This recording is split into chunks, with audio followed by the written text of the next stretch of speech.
Hello students, welcome to my channel we study. I hope आपने हमारी पिछली video जरूर देखी होंगी। अगर आपने नहीं देखी हो तो प्लीज़ एक बार चैनल पे विजिट करके आप देख लीजिए। ये चैनल आपके लिए बहुत इंपॉर्टेंट है। अगर आप बीए में हैं तो बीए से रिलेटेड 1400 वीडियोस ऑलरेडी इस चैनल पर अवेलेबल है। तो अगर आपने पिछली वीडियो नहीं देखी तो जाकर के आप देख सकते हो। आपका पूरा प्लेलिस्ट के रूप में सब कुछ समाहित है। तो आज हम आपसे बात करने वाले हैं बीए फर्स्ट ईयर का जो मध्यकालीन इतिहास था, जिसके बारे में हमने आपको बताया है, पूरा सिलेबस डिस्कस किया हुआ है, उसके फर्स्ट पेपर का भी, सेकंड पेपर का भी। तो आज हम फर्स्ट पेपर का पहला चैप्टर लेकर के आए हैं, जिसको हम विस्तृत रूप से जानने वाले हैं। और उससे रिलेटेड जितने भी आपके क्वेश्चन पूछे जा सकते हैं, चाहे आपके सब्जेक्टिव हो या ऑब्जेक्टिव हो, जिस भी टाइप से आपके एग्जाम में आपके यूनिवर्सिटी द्वारा पूछे जाते हैं, वो सारा क्वेश्चन कवर करवाया जाएगा। तो पहला जो हमने आपका पेपर पढ़ाया हुआ था, उस पहले पेपर में हमने कहा था यूरोप का इतिहास। यूरोप के इतिहास के बारे में हमें समझना है 1453 ईस्वी से 1789 ईस्वी तक। कई सारी यूनिवर्सिटीज में उसको सेकंड पेपर माना जाता है। तो अगर आपका ये सेकंड पेपर है तो आप सेकंड पेपर समझ सकते हैं, फर्स्ट पेपर है तो फर्स्ट पेपर भी समझ सकते हैं। तो फर्स्ट पेपर के रूप में हमने इसको लिया हुआ है। तो बीए फर्स्ट ईयर के मध्यकालीन इतिहास का पेपर 1 का चैप्टर नंबर 1, जिसका नाम है पुनर्जागरण। तो हमें समझना है पुनर्जागरण क्या होता है। तो देखो, पुनर्जागरण अपने आप में एक ऐसा वर्ड है जिसका आपको मीनिंग समझ में आ रहा होगा। पुनर्जागरण, पुनर् मतलब क्या होता है? पुनः। जागरण मतलब होता है जागना, यानी कि फिर से जागना। फिर से जागना मतलब क्या? जैसे कि हमारे भारत की आर्य संस्कृति है, उसी तरह से यूरोप में रोमन संस्कृति था, यूनानी संस्कृति था, और इन संस्कृतियों से को लोग भूल करके अंधविश्वासों में पड़ गए थे। धार्मिक जो कट्टरपंथ होता है उसमें पड़ गए थे, अलग अलग तरह के अंधविश्वासों को फॉलो करने लगे थे। तो जिससे क्या हुआ था, पूरी तरह से जो संस्कृति, जो एक रोमन संस्कृति थी, यूनानी संस्कृति थी, वो तो पूरी तरह से खत्म हो चुकी थी और अंधविश्वासों का पूरी तरह चारों तरफ बोलबाला था। तो इससे उठने के लिए एक समाज, एक वैचारिक तूफान उठा, और उसके उठने के पीछे भी कई सारे कारण थे। उसके बारे में हम आगे डिस्कस करने वाले हैं, जिसकी वजह से पुनर्जागरण आया। एंड इस पर अपने विचार रखते हुए कुछ विद्वानों ने कहा हुआ, जैसे कि आप फर्गुसन की बात करोगे तो इन्होंने कहा है कि पुनर्जागरण का युग महत्वपूर्ण परिवर्तनों का युग था। यानी कि जो पुनर्जागरण का युग था, ये ऐसा युग था जिसमें बहुत सारे महत्वपूर्ण परिवर्तन हुए। इसमें कुछ मध्यकालीन भी था, यानी कि कुछ जो मेडाइवल हिस्ट्री की चीज़ें हैं वो है, कुछ अस्पष्टता, आधुनिक, और कुछ स्वयं में विशिष्ट था। यानी कि कुछ ऐसा था, कुछ ऐसे रूल्स थे, कुछ ऐसे रेगुलेशन, कुछ ऐसे नियम, कुछ ऐसे परिवर्तन जो अब आज भी आपको आधुनिकता में देखने को मिलते हैं। उसने मध्य और आधुनिक युग के बीच रिक्तता को पाट दिया। यानी कि जो मध्य युग था, बीच में 1400 अगर ईस्वी की बात करोगे तो उसको मध्य युग कहा जाता है, और आधुनिक युग जो अभी का युग है, इसके बीच में जो डिफरेंस था, जो लोगों की मानसिकता में, लोगों के विचारों में, लोगों का अंधविश्वास जिस लेवल का था, उसको जो रिक्त स्थान था उसको पाट करके दोनों को एक साथ समाप्त करने की कोशिश किया गया।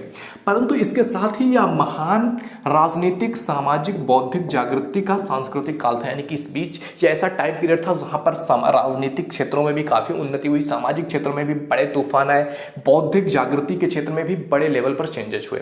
तो इस तरह से इन्होंने अपने विचार इस तरह से रखा हुआ है। पुनर्जागरण पर अपने विचार रखते हुए अन्य विद्वानों ने कहा है कि पुनर्जागरण शब्द मनुष्य की उस वैचारिक स्वतंत्रता और साहस का घोतक है जिसमें मध्य युग के धार्मिक ठेकेदारों ने कैद कर रखा था। यानी कि मध्य युग में जो भी धार्मिक ठेकेदार थे, चाहे वो चर्चों के पोप हुआ करते थे, उनके जितने भी अलग अलग तरीके से उन्होंने जनता पर अत्याचार किया, चाहे टैक्स बढ़ा करके, चाहे अलग अलग ऐसे रूल्स, ऐसे अंधविश्वास पैदा करके, जिससे कि समाज पूरी तरह से धंसता चला जा रहा था। तो उससे क्या हुआ कि पुनर्जागरण शब्द मनुष्य की उस वैचारिक स्वतंत्रता, मनुष्य उस विचारों से स्वतंत्र हो सका और साहस करने का घोतक है, जिसने मध्य युग में धार्मिक ठेकेदारों ने जिसको कैद कर रखा था उससे बाहर आ सके।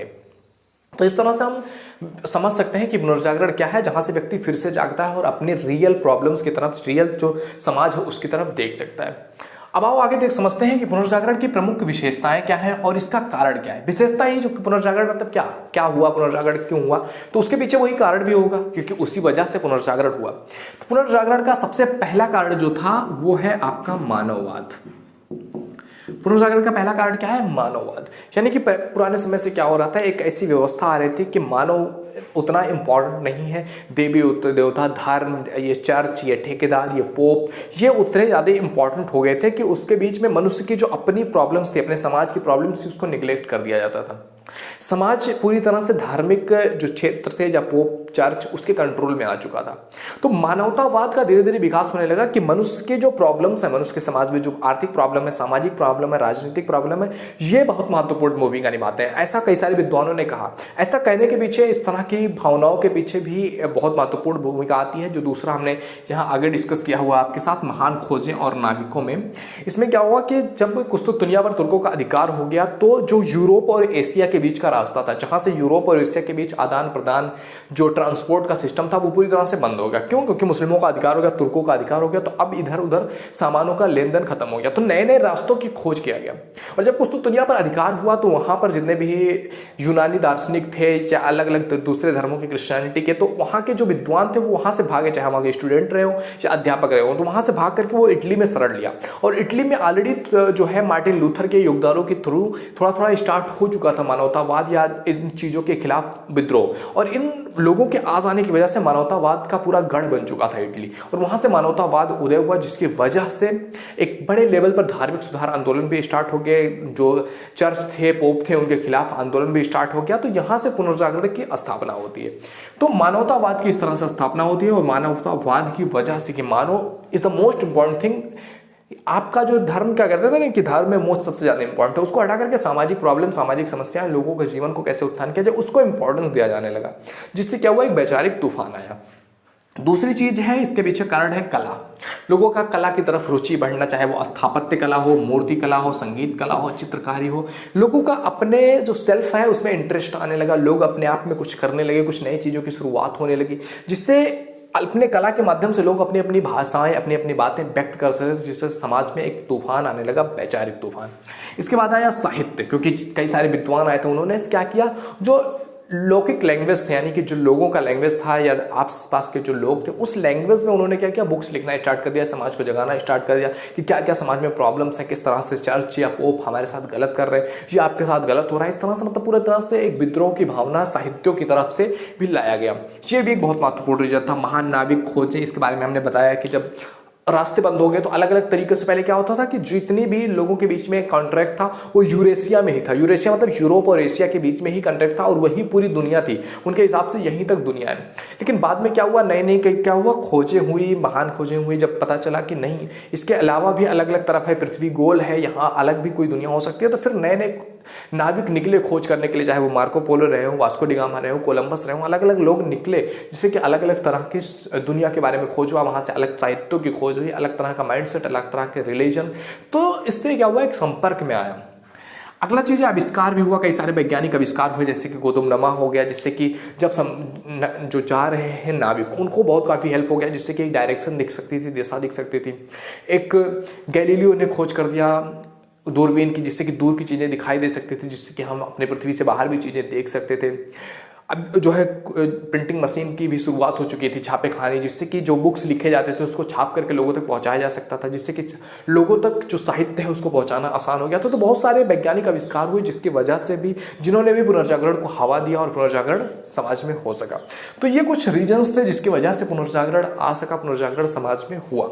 इसके अलावा भी कुछ रीजन्स हैं जिसके बारे में हम आगे डिस्कस करेंगे। अब पुनर्जागरण जो हुआ, पुनर्जागरण के पीछे परिणाम क्या था, मतलब पुनर्जागरण हुआ, इससे समाज में क्या बदलाव आया। तो इसमें समाज में बदलाव में सबसे पहले हम बात कर सकते हैं, वो है राष्ट्रीय राज्यों का उत्थान।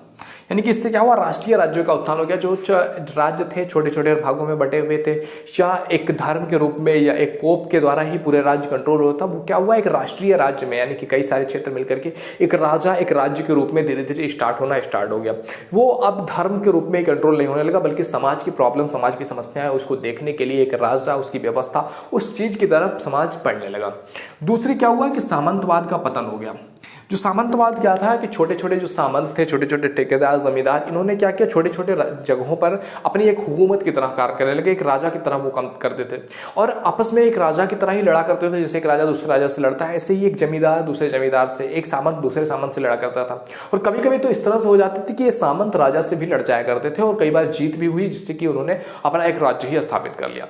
तो इस तरह से धीरे धीरे क्या हुआ, इन सामंतों ने कृषकों का बहुत ज़्यादा उपयोग किया, क्योंकि सामंत के अंदर कौन थे, ये कृषक थे जो उनके अंदर काम किया करते थे। तो उनका बड़ी बुरी तरीके से इन्होंने दोहन किया, जिसकी वजह से उनमें भी विद्रोह की भावना उठी। जब उन तक ये चीज़ें पहुंची, पुनर्जागरण की भावना उन तक पहुंच सकी, तो विद्रोह हुआ, और धीरे धीरे सामंतवाद का पतन हुआ, और एक राष्ट्रीय भावना का आया, जिसमें मध्य वर्ग का उत्थान की तरफ बात होती है कि इसका जब पतन हुआ तो मध्य वर्ग का उत्थान होना स्टार्ट हुआ। उन्होंने अपने बारे में सोचना स्टार्ट कर दिया, उनकी अंदर राष्ट्रीय राज्यों की भावनाएं उत्पन्न होने लगी कि एक राष्ट्रीय राज्य होना चाहिए, एक राजा हो, संसद हो, एक चीज़ हो कि एक तरह से समाज को अच्छे तरीके से उसको मॉड्यूल किया जा सके, देखा जा सके। तो क्या हुआ, मध्य वर्ग का उत्थान होना स्टार्ट हो गया। लोगों ने धर्म के को छोड़ करके समाज के प्रॉब्लम्स को जानना ज़्यादा इंपॉर्टेंट समझा।